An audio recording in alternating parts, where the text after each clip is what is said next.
오늘 귀한 시간 주님 앞에 나와 예배하는 모든 성도님들에게 하나님의 은혜가 임하기를 원합니다. 예배를 드릴 때요, 언제나 떨리고 언제나 두렵습니다. 간혹 어떤 분들이 저에게 물어봐요. 목사님은 항상 웃고 있어서 굉장히 편하게 말씀 전하고 성경 찬양을 하시는가 봐요. 근데 저는요, 매번 떨립니다. 아까 전에도 계속 틀렸거든요. 그러면서 어떻게 전해야 될까, 어떤 찬양을 해야 될까 고민을 하는데, 또한 이 자리에 서니까 하나님이 붙들어 주시는 것을 경험을 합니다. 우리의 삶이 하나님과 동행하는 삶이 될 것이고 주님께 붙들린 삶이 될 줄 믿습니다. 세상에 나가보면 너무나 두렵고 너무나 힘든 일이 많습니다. 그때 우리가 의지할 분은 누구일까요? 오직 하나님밖에 없으십니다. 그 하나님께서 우리를 붙들어 주시기에 우리는 승리할 수 있고, 하나님이 우리에게 지혜를 주시기에 문제 앞에서 해결할 수 있고, 하나님께서 길을 열어주시기에 우리가 그 길을 갈 수 있습니다. 만약에 하나님께서 그 길을 닫아버리고 지혜의 문을 닫아버리고 우리의 눈을 가려버린다면 우리는 세상의 사면 초과의 상황 속에서 살아갈 수밖에 없을 것입니다. 그런 가운데 하나님은 우리를 수많은 사람들 중에 지명하여 불러 오늘 이 자리에서 예배하실 줄 믿습니다. 세상 속에서도 승리하게 하셨고 또한 이 자리에서도 승리하실 줄 믿습니다. 그 이유는 바로 하나님이 승리의 하나님이시기 때문입니다. 그 승리의 하나님이 우리 성도님 한 분 한 분을 붙잡으시고 승리하게 하실 줄 믿습니다. 세상의 어려움을 통해서 우리가 넘어질 것이 아니라 그 문제 앞에서 해결하실 하나님의 영광을 돌리며 승리하는 온 성도님 되길 바랍니다. 스테니슬라우스라는 분이 계십니다. 화면 한번 띄워주시겠습니까?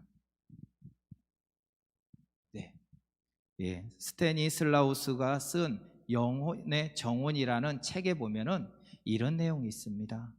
전화를 끊을 때마다 안녕이란 말 대신 하나님의 축복이 있기를 말하는 소녀가 있었다고 합니다. 그래서 그 저자가 그 소녀에게 질문을 합니다. 소녀요, 왜 당신은 꼭 끊을 때마다 안녕이란 말하지 않고 하나님의 축복이 있기를 하느냐라고 말을 했대요. 그러니까 그 소녀가 곰곰이 생각하더니 뭐라고 했을까요? 네, 저는 지금 질문하는 바로 당신에게서 배웠습니다. 그리고 소녀가 다시 질문을 했어요. 당신은 왜 전화를 끊을 때마다 하나님 축복이 있기를 말하십니까? 라고. 우리가 그분은 굉장히 곰곰이 생각을 했죠. 내가 질문을 했는데 오히려 그 소녀가 나를 통해서 그것을 배우고 그것을 가지고 끝까지 복음을 전하고 있는 걸 보게 된 거예요.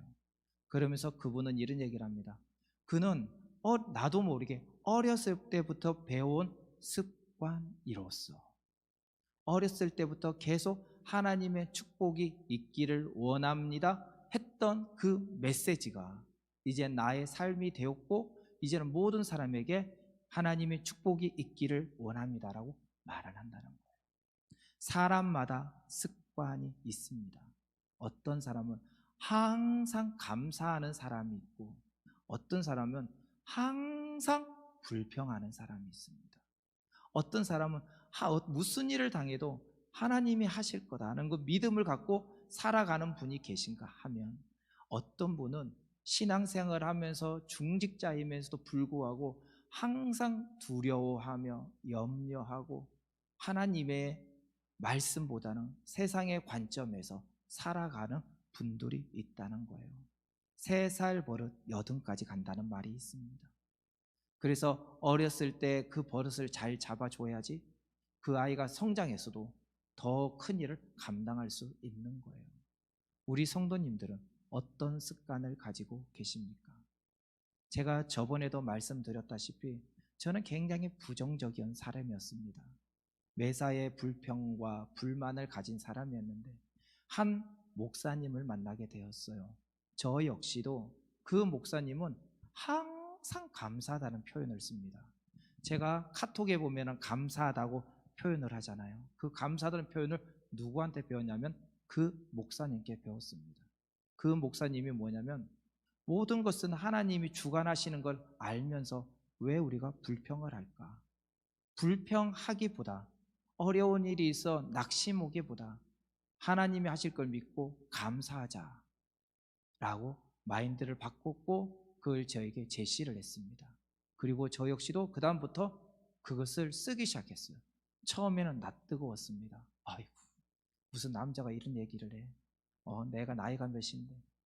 그런데요, 그 말을 표현을 하면서 다른 사람이 아닌 내가 변하기 시작했어요. 우리가 전도를 합니다. 전도를 할 때 왜 전도를 하십니까? 영혼을 위해 전도를 합니다. 근데 그 영혼이 누구 영혼이냐면 자기 영혼입니다. 다른 사람 영혼, 그 영혼은 하나님이 책임져 주실 줄 믿습니다.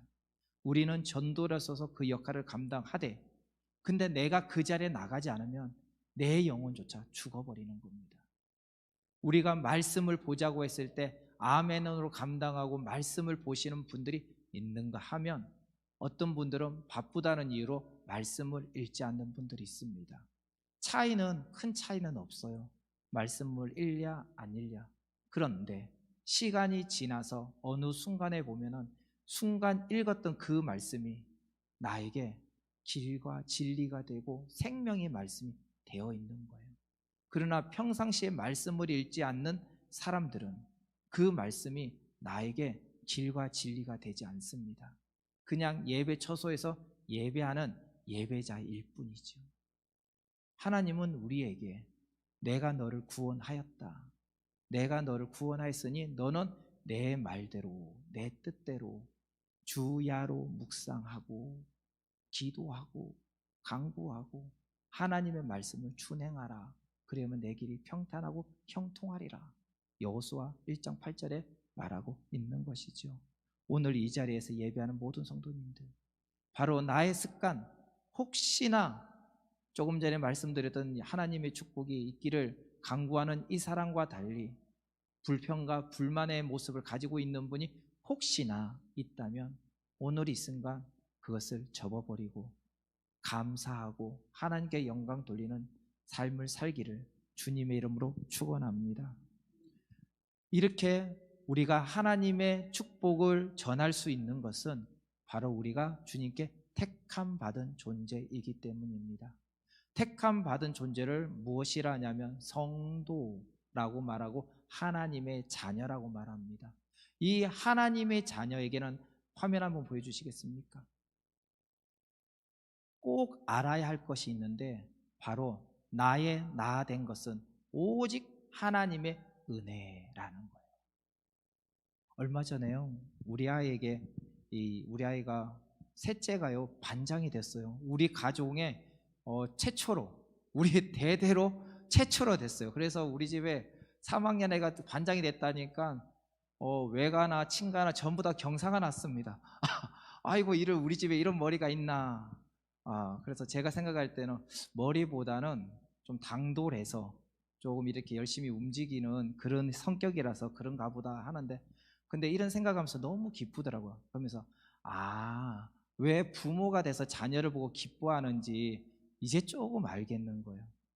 그런데 그 아이가 어떤 얘기를 하냐면 이런 얘기를 해요. 내가 잘생겼어. 내가 공부 잘해서. 그래서 제가 이런 얘기를 했습니다. 이것은 하나님의 은혜다. 성도는 모든 것이 하나님의 은혜입니다. 주신 이도 하나님이요 거두신 이도 하나님인데, 저부터 잘 되고 좋을 때는 하나님께 영광을 돌리기보다는 사람들 앞에서는 하나님의 영광이라 말하지만 정작 내 스스로 자화자찬하는 경우들이 많다는 거예요. 근데 하나님은 그 마음까지도 헤아려 보시는 분입니다. 우리가 아무리 거룩한 척을 한다 할지라도 그 마음에 썩은 것은 하나님이 보신다는 거예요. 그래서 성경에 보면 바리새인의 기도를 받지 아니하시고 세리의 기도를 받으신다는 이유가 그곳에 있습니다. 11조를 드리고 거룩한 예배를 드리고 헌금을 드리고 예배당을 짓고 많은 사람들에게 봉사하고 헌신하였던 바리새인이지만 그 기도보다 나는 죄인입니다. 나는 죄인입니다. 고백했던 그 세례 기도를 더 기뻐 받으신다는 거예요. 나의 나된 것은 오직 하나님의 은혜인 걸 알아야 되는데 이것을 습관이 되어야 하는 거예요. 이게 바로 영적인 습관입니다. 제가요 어저께 이 카톡에 보이스피싱인가요? 뭔가 그런 게 왔어요. 잘못해가지고 제 굉장히 사랑하는 청년이 한 명이 있는데 그 청년 아버님이 소천하셨다는 거예요. 그래서 누르려고 하는데 제가 이게 기계치거든요. 아무 말에도 안 눌러지는 거예요. 그래서 제가 하도 답답해서 전화를 했더니 그거 스팸이에요. 누르면 안 돼요. 라고 얘기를 하는 겁니다. 뭐냐면요. 이것을 제가 만약에 기계체가 평범한 사람이었으면 제가 아마 이게 제 모든 정보를 그 사람한테 넘겨주고 잘못된 일을 당할 수도 있었을 겁니다. 근데 감사하게도 하나님이 제 머리를 조금 무식하게 만들어서 그것을 못하는 거예요. 그래서 제 와이프가 아이고 잘 됐다, 아이고 잘 됐다, 목사님은 그 머리로 계속 하세요. 그냥 성경만 보세요. 세상은 내가 할 세상의 일은 내가 할 테니까 절대로 만지지 말고 성경만 보세요. 라고 얘기를 하더라고요. 그래요. 사람마다 다 달란트가 다르고 있는데요. 그러면서 제가 느낀 게 매사에 모든 것이 하나님의 은혜인데 내가 그것을 습관화되지 못하고 내가 잘났다고 얘기하는 경우들이 있다는 거예요. 이것을 우리가 바꿔야 됩니다. 찬양을 할 때도, 예배를 드릴 때도, 전도를 할 때도, 또한 많은 사람들하고 대화를 할 때도 나는 세상에서 구별된 하나님의 사람인 것을 분명히 드러내야 한다는 것이죠. 그곳에서 예수 전당 불신지옥 막 하면서 그렇게 하라는 게 아니라 빛과 소금으로서 그 역할을 감당하는 겁니다. 세상 속에 있으면서 하지 말아야 될 거 하지 말고 지켜야 될 거 지켜가면서 감당해야 될 때 하나님이 기뻐하실 줄 믿습니다. 이 영적인 습관을 가져라 라고 성경은 계속 말하고 있어요. 그러기 위해서 이 출애굽의 여정 속에서 40년 동안 예배를 습관화시키기 위해 그들에게 예배 문화를 만들었어요. 그런데 우리가 잘 알다시피 예배 문화를 만들었음에 불구하고 여호수아가 죽고 난 뒤 그들의 삶은 어떻게 됐냐? 바로 왕이 없는 시대, 그리고 자기 소견대로 살아가는 시대, 자기 멋대로 살아가는 시대가 돼버립니다. 바로 죽은 사사기가 되어 있는 거예요. 죽은 사사기에 있는 사람들을 가만히 제가 성경을 보면 그렇습니다. 그럼 그 사람들은 예배를 드리지 않았느냐? 예배를 드렸어요. 각자의 소견대로, 각자의 모습대로 예배를 드렸습니다. 그러나 하나님이 원하시는 것은 예배를 드리되 분명한 목적과 주체 하에 하나님이 가르쳐진 방법대로 그 길을 가라라고 말씀을 하셨다는 거예요. 근데 간혹 보면은 우리가 신앙이 너무 뜨겁다 보니까 내 믿음을 의지하여 하나님 말씀보다 내 믿음을 가지고 내가 받은 은사대로 그것을 더 추구할 때가 있을 경우도 있습니다. 하나님은 그리할 때 겸손하고 한 발자국 뒤로 물러서서 하나님을 향해서 눈을 들어 보라. 하나님이 무엇을 요구하는지 보라. 하나님의 음성을 들어라 말하고 있는 것이지요. 바로 예배의 자리에 서 있어야 되는데 한 장 넘겨주시겠습니까? 네, 예배 자리에 서 있어야 되는데 이 영적인 공급을 사모하며 그 예배 자리가 어떤 자리에 되냐면 하나님이 기뻐하는 모습으로 서 있어야 한다. 16일 날 유튜브에 보니까 그게 나오더라고요. 신천지 이만희 씨가 16일 날 대집회를 한다고 합니다. 그래서 어떤 목사님이 오늘 제가 전화 왔는데요. 목사님 만약에 16일 날 어디 가신다는 분이 있으면 잘 살펴보세요. 혹시나 신천지일 수도 있습니다. 라고 얘기를 하더라고요. 뭐냐면은 그분을 우리가 신앙생활 할 때 분명히 알고 알았다면 그 길을 온전히 가야 된다라는 것을 말하는 거예요. 만약에 자기 소견대로 가게 되면 그 길이 잘못된 길인지도 모르고 결국 넘어질 확률이 높다. 그렇기 때문에 깨어 기도하고 감사하며 주님의 뜻을 구하는 삶을 살아야 된다. 그게 예배자의 모습이 되어야 한다. 그래서 로마서 12장 1절 말씀에 보면 어떤 말씀이냐면 바로 산제사를 드리되 항상 깨어 365일의 삶을 주님이 기뻐하시는 모습으로 살아가라 라고 말하고 있는 거예요. 혹시나 과거에는 뜨거운 마음으로 예배를 드렸는데 지금 그렇지 못하다면 우리가 다시 회복해야 될 줄 믿습니다. 제가 오늘 어떤 신방 전도사님께 전화가 왔어요. 저거 잠깐 아는 전도사님인데요.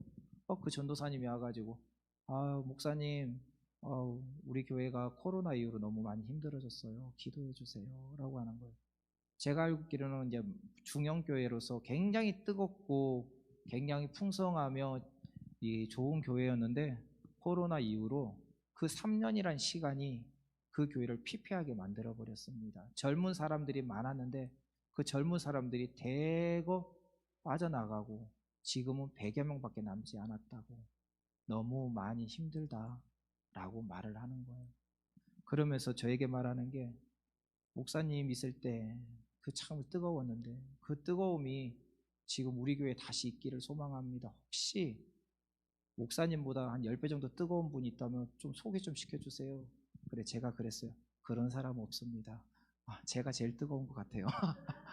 농담으로 얘기하면서 기도해야 될 것 같습니다.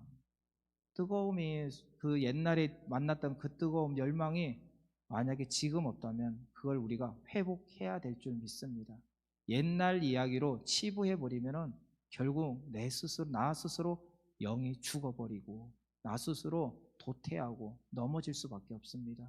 그렇게 되면 어떤 증상이 나오냐면 불평과 불만을, 또한 비평과 남들하고 매일 대립하는 관계만 있게 되는 거예요.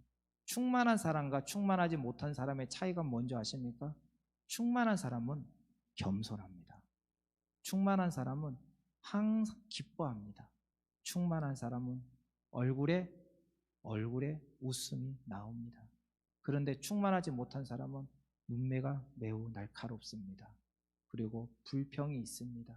항상 안절부절하지 못합니다. 그 차이가 있는 거예요. 왜? 충만한 사람은 이곳에서 하나님이 하실 걸 믿고 살아가기 때문에 어떤 문제도 문제될 게 없습니다. 그러나 충만하지 못한 사람은 항상 넘어집니다. 항상 두렵습니다. 무섭습니다. 그래서 우리가 교회가 이전을 한다 할지라도 그러면은 온 성도가 교회 근처로 와야 되는 게 맞는 거고, 또한 예배의 자리를 사모해야 되고 하나님의 말씀을 듣고 묵상해야 될 줄 믿습니다. 성경에 보면 사마리아 여인이 나옵니다. 한 장 넘겨주시겠습니까? 사마리아 여인이 나오는데요. 그 사마리아 여인에게는 남편이 5명이 있었지요. 예수님이 가가지고 만나게 됐을 때 5명의 남편이 있었는데 지금 남편도 남편이 아니라는 얘기를 합니다. 그녀는 마음속에 불평이 너무 많았습니다. 세상에서 제외되는 그런 모든 상황이 너무나 힘들었던 상황입니다. 그래서 남들이 없는 그 상황, 바로 낮 12시 정오에 와서 물을 기르러 나온 거예요. 근데 그곳에 예수님을 만났습니다. 그 예수님을 만나서 예수님과 대화를 하면서 그녀가 무엇을 보았냐면 좌절하고 낭망하고 희망을 잃어버렸던 그에게 그곳에서 비전을 보게 된 거예요. 어떤 비전일까? 하나님의 나라에 대한 비전입니다. 세상이 아무리 화려하고 좋아 보일지 몰라도 결국은 어둠에 짙어 있는, 어둠 속에 있는 존재들입니다. 그 상황 속에서 우리가 이겨나갈 수 있는 것은 바로 하나님이 주신 그 진리의 길을 갈 때, 내가 당장 힘들다 할지라도 그 십자가의 길이 바로 생명의 길이 되는 것이지요. 이 사마리아 여인은 비록 예수님을 만나고 난 뒤에 하나님의 은혜를 깨닫게 됩니다. 그리하여 마음속에 예수님을 통해 하나님을 알고 싶은 소망이 생겼던 것이죠. 그래서 이 여자의 관심은 어디에 있을까요? 제가 조금 전에 말씀을 드렸듯이 이제는 또 다른 남편의 샘물에 대하여 관심이 있는 게 아니라 하나님의 나라에 대해서 예배로 옮겨집니다. 그리고 그녀는 이런 질문을 하지요. 우리 조상들은 이 산에서 예배를 하는데 당신 유대인들은 예배할 곳이 예루살렘이라 하더라. 그렇다면 우리가 이곳에서 예배하는 예배는 잘못된 예배냐, 예배가 아니냐라는 질문을 해요. 그러자 예수님은 이런 대답을 합니다. 한 장 넘겨주시겠습니까? 예, 한 장 넘겨주십시오.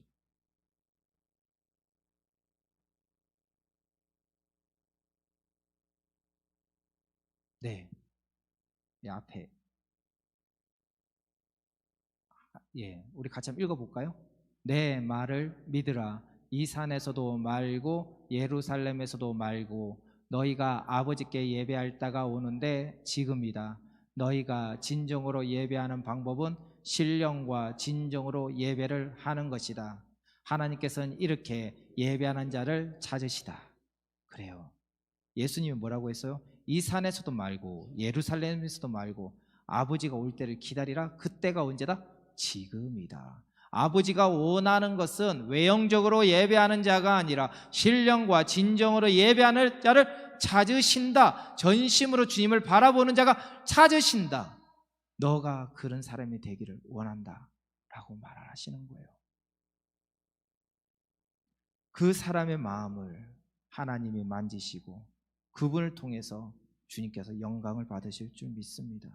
그분을 통해 하나님은 많은 족속들이 구원받기를 원하지만 그보다 더 큰 게 뭐냐면 오늘 이 자리에 계신 예배자 한 명 한 명을 통해서 영광을 받기를 원하시는 거예요. 이 몸이 주님이 기뻐하는 성전이 되어야 될 줄 믿습니다. 그 하나님께서 나에게 신령과 진정으로 예배하라 말하고 있는 것이지요. 여기서 신령과 진정으로 예배한다라는 말은 한 장 넘겨주시겠습니까? 우리의 삶 전체를 포괄하는 단어입니다. 예배란 오늘의 예배, 이 예배도 예배이나 우리의 삶, 오늘 이 자리에 나가서 만나는 모든 삶, 우리가 찬양을 연습하고 식사를 하고 잠자는 그 모든 삶이 예배가 되어야 된다라고 말하는 거예요. 성경은 두 가지 예배를 말하고 있는데 넓은 의미의 예배를 말하고 바로 좁은 의미의 예배를 말합니다. 넓은 의미의 예배는 너희는 아까 조금 전에 말씀드렸듯이 너희는 이 세대를 본받지 말고 오직 마음을 새롭게 함으로 변화를 받아 하나님의 선하시고 온전하신 뜻이 무엇인지 분별하도록 하라. 이가 너희가 드릴 영적 예배니라 라고 말을 하고 있는 거예요. 삶 전체 모든 영역을 하나님께 바치라. 이것은 나의 마음과 생각과 모든 것들입니다. 모든 것들을 하나님께 드려라 라고 말하고 있는 것이죠. 그리고 더불어 이어지는 말씀이 무엇이냐면 넓은 의미와 달리 좁은 의미의 예배도 제시하고 있습니다. 또 좁은 의미의 예배는 형식을 갖추어 하나님 앞에 예배하는 겁니다. 이것은 두 가지로 나눌 수 있는데 사적인 예배와 공적인 예배가 있어요. 사적인 예배는 개인 경건의 생활입니다.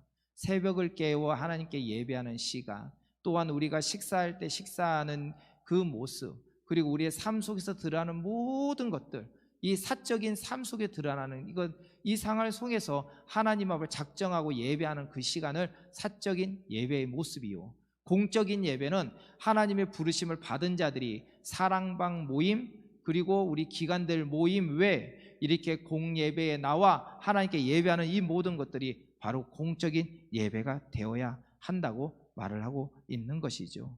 성경은 이 사적인 예배보다 더 중요시 여기는 게 무엇이냐? 바로 공적인 예배의 중요성을 제시하고 있습니다. 물론 사적인 예배 굉장히 중요하지만 조금 전에 말씀드렸다시피 개인의 사생활, 개인적인 신앙생활을 하기 위해서는 말씀을 드려야 되고 예배가 회복되어야 되고 충만해야 되는데 그 충만하기 위해서는 바로 공적인 예배를 통해서 그것이 회복되어야 한다라고 말합니다. 바쁘기 때문에 올 수 없어요. 맞아요. 바쁘기 때문에 이 자리에 못 올 수도 있습니다. 그러나 예배의 사모함이 있어야 됩니다. 사람들은 나도 모르게 나타나는 습관들이 있습니다. 한 번 빠질 때는 너무나 어렵고 두렵지만 두 번 빠질 때는 쉬워지고 세 번 빠지면요 그 다음부터는 당연시 여기고 네 번 빠지면 그 다음부터 교회를 안 나옵니다. 그게 사람의 모습이에요. 모든 일이 똑같습니다. 식사를 해도 마찬가지고요. 그런데 그렇기 때문에 하나님은 깨어 간구하기 위해서 무엇을 해야 되냐? 하나님이 있는 거룩한 곳에 나와 예배하라. 성도들이 모여 예배하는 곳에서 나와 예배하라. 바로 기름 부은 자를 통해서 선포되는 말씀을 받고 그 말씀으로 승리하고 무장하여 이제는 세상에 나가 그곳에서 경건의 생활의 모습을 빛과 소금 역할을 감당하라 라고 말하고 있는 거예요. 어떤 분이 제가 전도할 때 어떤 목사님을 만났습니다. 근데 그 목사님이 전도를 막 하는데 그 목사님이 그러는 거예요. 저도 목사입니다. 네, 안녕하세요 목사님. 어떻게 신앙생활 잘하고 계세요? 여쭤봤습니다. 그래요, 저 잘하고 있습니다. 그래서 매일 집에서 제사 드리고 있습니다. 구약의 아브라함의 말씀에 따라 저는 제사 드리고 있습니다. 저는 충격이었습니다. 목사라고 말하는 분이 구약의 제사의 법에 따라 아브라함의 제사법을 따라, 그러니까 제가 웃으면서 그래요. 그럼 양 잡으시나요? 안 잡는답니다. 근데 왜 그런 말씀하십니까? 그래서 제가 저보다 나 한창 위 선배이신데도 제가 그때 굉장히 화를 냈던 것 같습니다. 멱살만 안 잡아봤지 진짜 그랬던 기억이 납니다. 목사라고 말하면서 하나님의 대언자라고 말하면서 잘못된 길을 그렇게 가르친다면 그분을 따라가는 영혼들은 다 죽음의 길로 가는 거 아니겠습니까? 그 목사님뿐만 아니라 바로 성도님 한 분 한 분이 바로 그 하나님의 제사장이 되어야 될 줄 믿습니다. 하나님의 말씀을 대언자가 되어야 되기 때문에 사적인 모습이나 공적인 모습으로 동일한 모습으로 살아가야 합니다. 그러기 위해서 무엇을 해야 되느냐? 바로 공적인 예배를 통해서 충만해야 되는 거예요. 그래서 성경에 보면 뭐라고 나오냐? 모이는데 힘을 쓰고 떡을 떼며 제자 삼아 복음을 전하라. 땅끝까지 전하라 라고 말을 합니다. 뭐라고요? 모이는데 먼저 힘을 쓰고 모여서 은혜 받고 모여서 말씀 듣고 모여서 충만할 때 그곳에서 이제는 나가서 선포할 수 있는 거예요.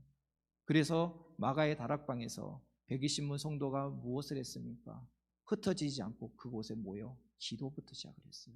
성령이 임할 때까지 기도하니 성령이 임해서 방언이 나오고 그곳에 놀라운 이적이 나타나게 된 겁니다. 2000년의 그 역사가 지금도 동일하게 이루어질 줄 믿습니다. 그것이 바로 하나님의 살아계심이기 때문입니다. 이처럼 성경에서 볼 때 가장 중요하게 먼저 모든 것이 중요하지만 먼저 공적인 예배를 통해서 하나가 되어야 된다. 그 이유는 공적인 예배를 통해 하나님을 만날 수 있기 때문입니다. 지금 시대가 많이 변했지요. 그래서 인터넷과 미디어, 유튜브를 통해서 많은 사람들이 은혜를 받는다고 합니다. 저 역시도 아까 전에 찬양을 했는데요. 그 찬양을 유튜브로 다 배운 것 같아요. 옛날에는 다 이제 선생님을 통해서 배우고 했었던 것 같은데 요즘은 학원을 다닐 필요 없이 전부 다 가르쳐주니까 얼마나 좋은지 몰라요. 그런데 디테일한 것은 안 알려주더라고요.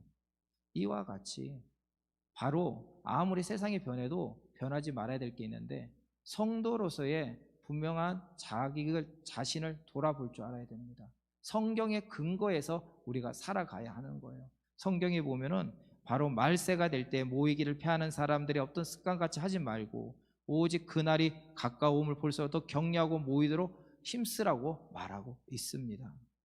생각해 보십시오. 제가 조금 전에 말씀드렸다시피 코로나19 때 많은 사람들이 교회에서 너무나 힘들어했어요. 그래서 모이는 것보다 각자의 집안에서 각자 있는 처소에서 예배를 드렸습니다. 그때 사람들의 공통적인 얘기가 뭐였냐면 첫날에는요 넥타이를 차고 그곳에서 머리도 반듯하게 빗고 성경을 보고 진짜 예배하는 것 같이 그곳에 목사님이 나오는 것처럼 일어서서 할 때 다 일어서서 예배를 하고 기도할 때 하고 헌금을 주님 앞에 드렸는데 둘째 날, 셋째 날, 넷째 날 되면서 어떻게 되냐면 서던 자리가 앉게 되고요. 앉아있던 분들이 눕게 되고요. 이 넥타이는 풀러지고요. 추리닝으로 바뀌고요. 잠옷으로 바뀌고요. 그리고 남편들은 아내들은 어디로 가냐면 그 틀어놓고 설거지하면서 밥하면서 아멘 아멘 아멘 하고 있습니다. 맞아요. 안 듣는 것보다 낫지요. 근데 그게 예배일까요? 예배는 어떤 그런 분들이 있습니다. 말씀이 시작하기 전에 딱 들어오고 말씀이 끝나고 나면 바로 후다닥 가버려. 바쁘다고요. 얼마나 그래도 그 마음이 귀한지. 근데 예배는 말씀만 예배를 보고 예배라고 하지 않습니다. 예배는 예전, 임례부터 축도까지 그 전에 있는 모든 일정까지 바로 기도로 준비하고 준비하는 모든 것들이 예배가 되어야 된다. 공적인 예배가.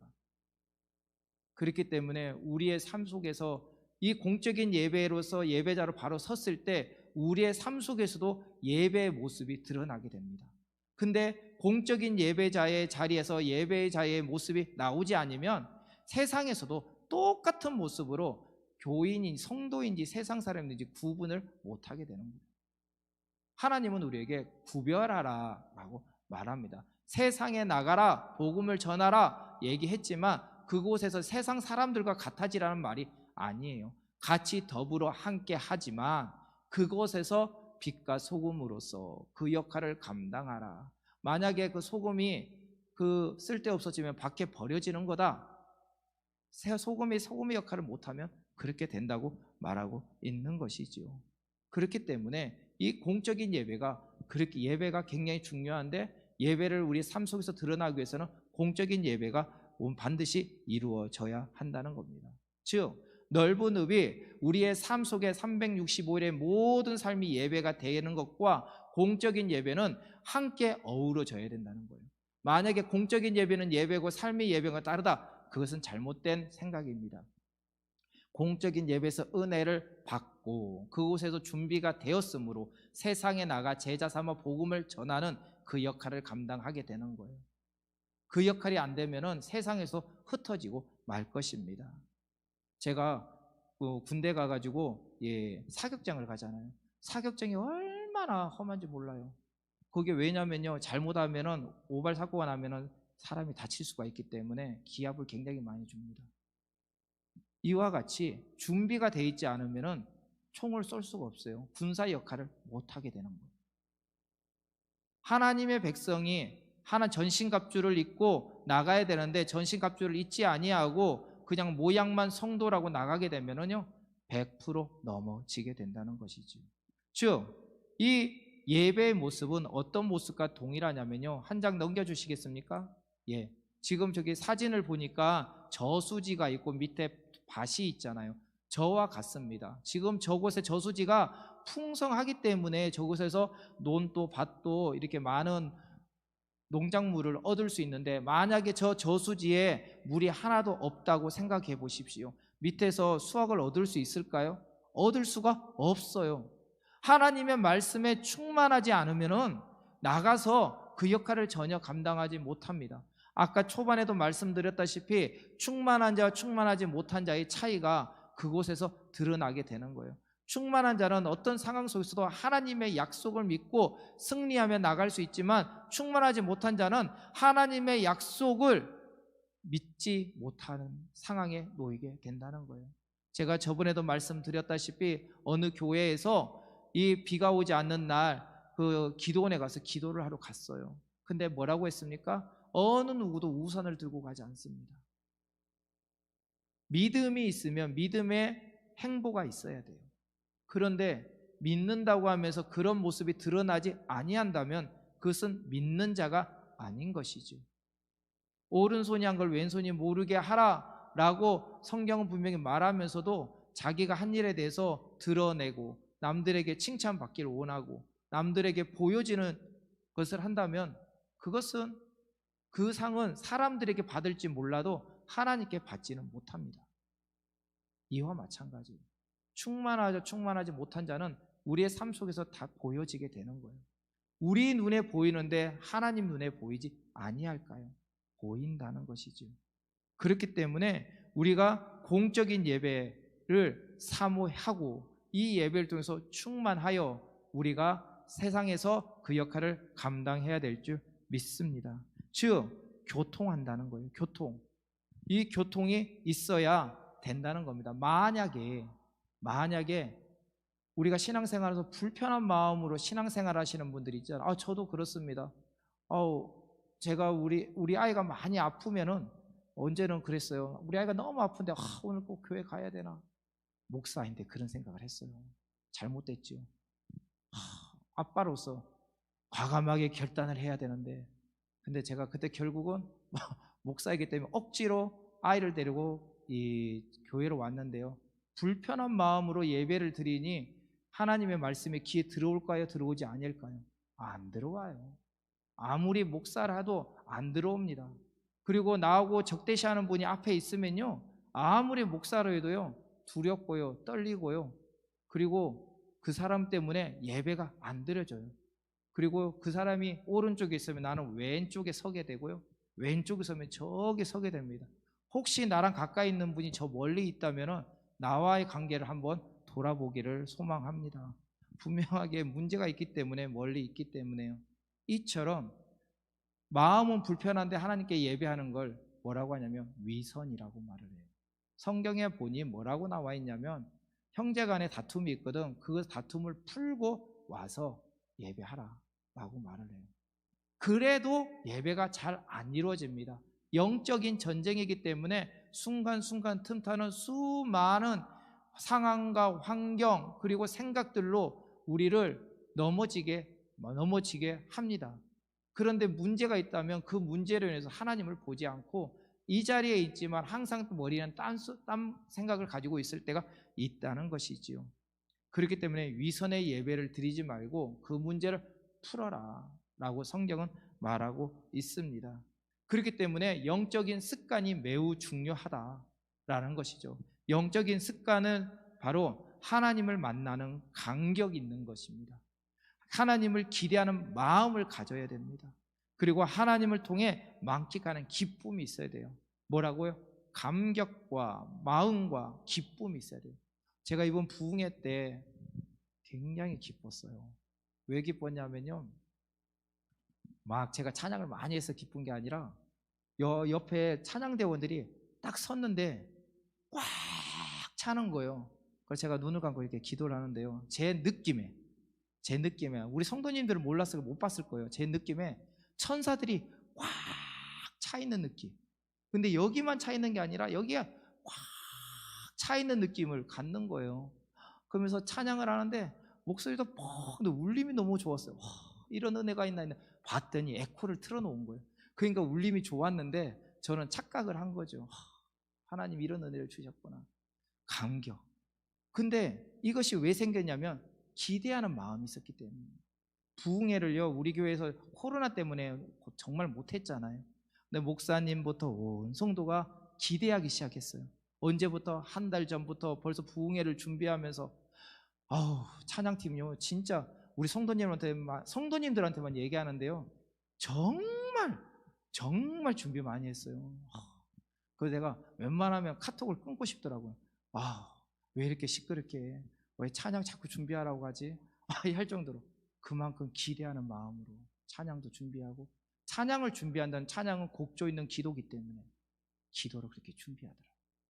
그리고 그들의 마음속에 기쁨이 넘쳤습니다. 근데 그 기쁨이 우리들끼리만 있었던 게 아니라 전이가 되어서 바로 성도님들과 함께 찬양하고 예배하고 기도할 수 있었어요.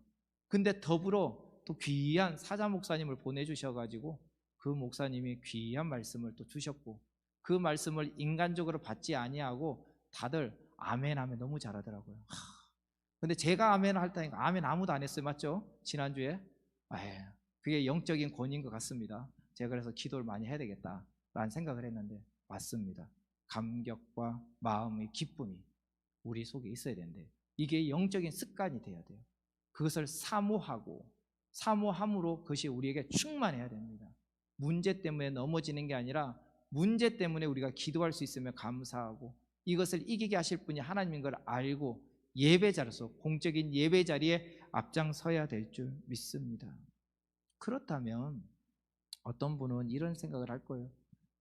매일의 삶 속에 너무 힘들어요. 매일의 삶 속에 힘들어서 충만하지 못하는 게 현실입니다. 아프고요, 경제적인 어려움이 있고요, 그리고 슬픈 일도 많아요. 이런 상황 속에서 어떻게 충만합니까? 그러면 이런 사람들이 예배 드리는 건 아까 목사님이 말했던 것처럼 온전한 예배가 아니니까, 위선의 예배니까 이건 드리지도 말아야 됩니까? 아닙니다. 저는 이런 말을 하기 위해서 그런 말을 하는 게 아니라 마음을 비우고 해결하고 하나님께 맡기라는 의미가 있는 것이죠.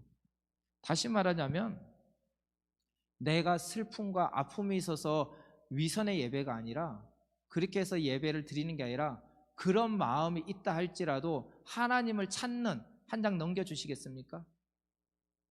예. 삶에서 실패해도 실패했기에 예배에 실패한 것이 아니라, 실패했는데도 하나님 앞에 상하고 애통하는 심령을 가지고 나오지 않는 것이 문제라는 거예요. 다시 말하자면 아프지만 하나님이 해주실 걸 믿고 그냥 나오는 게 아니라, 상하고 애통하는 마음으로 심령을 갖고 주님 앞에 나오라는 거예요. 마음으로 나오라는 거예요. 그냥 행위로만 나오는 게 아니라 주님 앞에 온전히 나와라 라고 성경은 말하고 있습니다. 그 이유는 주신 이도 하나님이요 거두신 이도 하나님이시기 때문입니다. 앞에선 저가 너무 많은 분들이 그래요. 목사님 웃는 얼굴 보니까 옆집 아저씨 같아요. 얼마나 감사한지 몰라요. 아이고, 오늘 아침에 엘리베이터를 탔는데요, 어떤 꼬마가 그래요. 할아버지 몇 층에 살아요? 그러니까 우리 애가 그래요. 할아버지 아니고 우리 아빠인데. 그래요? 할아버지 아니야? 라고 했어요. 근데 전에 제가 어렸을 때 그 말 들을 때는 굉장히 충격이었어요. 그래서 저도 모르게 이랬었는데, 지금은 그러려니 해요. 할아버지처럼 굉장히 편안해 보이는구나. 할아버지면 어때? 내가 그렇지 않은데 라는 생각으로 바꿨는데, 문제는 우리 아이들이 굉장히 힘들어 하더라고요. 그래서 그런 말을 들을 때는 이제 우리 아이들을 멀리 보내고 혼자 들으려고 합니다. 그런데요, 이와 같이 마음을 비우니까 어떤 말을 들어도요 별로 이렇게 오지 않아요. 그리고 그 말에 대해서, 그런 말조차도 어떻게 보면 하나님이 저에게 주시는 말씀이라 듣고, 정말 어찌 보면 할아버지 같은 지혜, 할아버지 같은 마음으로 성도들을 품고 그렇게 나가면 좋겠다라는 생각을 하게 된다는 것이죠. 삶에서 실패했기에 예배 실패하는 것이 아니라, 심령 애통하는 심령이 없기 때문에, 하나님께 간절히 찾는 마음이 없기 때문에 예배 실패한다는 거예요. 그렇기 때문에 우리 성도님들은 예배를 전심으로 드리기를 소망합니다. 우리 한 장 넘겨주시겠습니까? 예배를 통해 우리는 하나님을 만나야 돼요. 예배의 목적은 하나님께 영광을 돌리는 것입니다. 예배의 목표는 하나님을 만나는 것입니다. 하나님께 영광을 돌리는 것입니다. 이게 가장 중요해요. 간혹 보면요, 그런 분들이 있어요. 내가 성가대에 서가지고 아름다운 목소리, 하나님 주신 달란트대로 목청으로 그것을 드러내기 위해서 하시는 분들이 우리 교회는 없지만 간혹 제가 섬겨왔던 교회 중에 간혹 한 명씩 있으시더라고요. 근데 그분들이 정말 탁월합니다. 잘하세요. 제가 중국에 있을 때 이 장수진 교수님을 만났는데, 거기서 이제 우크라이나에서 유학을 갔다 와가지고 성악으로 이제 거기서 이제 교습도 하고 했었어요. 근데 지금은 어디냐면 우리 하람이가 다니는 이 서울신대 거기에 성악 교수로 있어요. 그 교수로 있는데요, 그분이 그런 얘기를 하더라고요. 어렸을 때 그분이 찬양도 잘하고 하니까 그분이 저에게 찬양을 잘하는 방법을 알려줬어요. 무조건 외워라. 성경은, 찬양 사역자는 성경 이 찬송가 600권 최소한 1절은 다 외워야 된다. 어떤 노래가 나오더라도 할 수 있어야 돼. 그만큼 열정이 있어야 된다 라고 얘기해요. 그래서 제가 포기했잖아요. 전 그렇게 못합니다. 그럼 다시 말하면 그만큼 열정이 있는 사람들이 그것을 잡을 수가 있어요. 사모함이 있는 자가 그걸 잡을 수가 있습니다. 다시 말하자면요, 이 하나님께 영광을 돌리는 삶을 나의 관점이 아닌 하나님의 관점으로 봐야 된다라고, 이것을 우리가 잊지 말아야 된다는 것이죠. 예배에 대한 태도와 마음이 올바르지 않으면 예배를 드리면 드릴수록 강팍해집니다. 교만해집니다. 비교합니다. 그러나 예배 드리는 태도와 마음이 올바를수록 예배를 드리면 드릴수록 겸손해집니다. 사랑이 넘칩니다. 화평합니다. 사랑과 희락과 화평과 우리의 성령의 9가지 열매 기억하시지? 이게 바로 사모하는 자에게 드러나게 되는 거예요. 즉 하나님은 이렇게 예배하는 자를 찾는다고 말을 했는데, 어떻게 하냐면요, 신령과 진정으로 온전한 산 제사를 드리는 자를 찾으신다. 예배에 대한 올바른 태도, 방식 그 안에서 하나님을 만나는 것이라고 말합니다. 오늘 우리가 이 자리에 나와 예배할 때 바쁜 가운데 분명히 나오시고 힘든 가운데 나오셨을 거예요. 그래도 우리가 기뻐할 수 있는 것은 그 간절한 마음, 예배의 사모함으로 하나님께서 우리 성도님들을 만지시고 회복시켜 주실 줄 믿습니다. 그렇다면 그것을 믿고 우리가 삶 속의 삶의 현장에서 기쁨으로 감격으로 예배자로서 승리하길 주님의 이름으로 축원합니다. 우리가 전도를 할 때요, 전도하는 이유가 무엇이냐?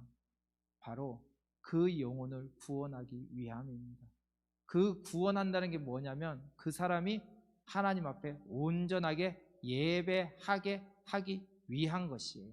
신령과 진정으로 예배하는 자로 세우기 위해서 우리가 전도하고 그리할 때 그 영혼이 살아나고 구원받기 때문입니다. 그 구원 역시 제가 하는 게 아니죠. 하나님의 만지심이 있어야 합니다.